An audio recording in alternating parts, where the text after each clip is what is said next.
You were diagnosed with an illness not so long ago. Yes. If you could tell us about that and how you used this simple, not simple technique, but you practiced over and over and over again this one technique that helped you. Yeah, my system. Okay. Not a technique. Sorry, your system. Thank you. Yes, yes. And well, I was diagnosed with a hip problem, you know, the bone, arthritic and all that. And since then, it has the socket has moved up 3 inches. So that means my feet is like 2 inches shorter, you know.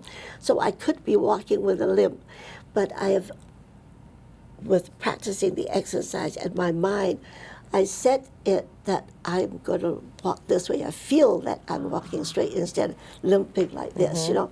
And so you have to create it in your mind first, just like skiing. I'm a award winner in most of the sports that I participate in. Wow. Snow skiing and, tennis and ping pong, all of that. And so you have to have that vision of what it feels like.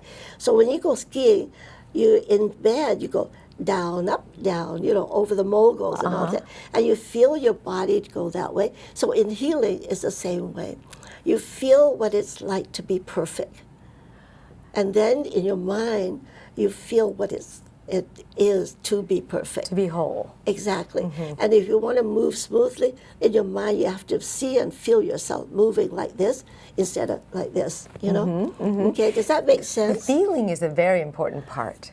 That's the most important It seems like it is, the way you're saying it. And then you asked me about my condition. Yes. So that they felt I should have an operation, but I've had adversity to medicine, which created a real big problem for me in that I was wheelchair bound, you know, with that by losing my agent.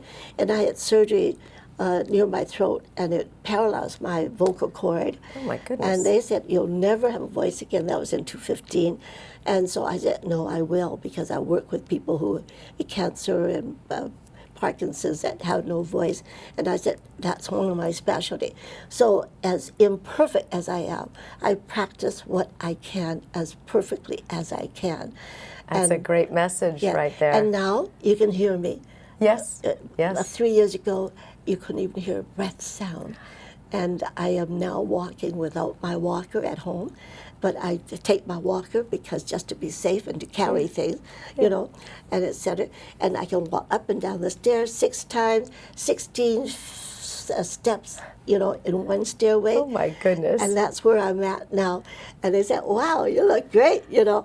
And so I And you tell live in my San clients, Francisco, that's a walking city, so you have to get around. And I tell my client, I said, walk.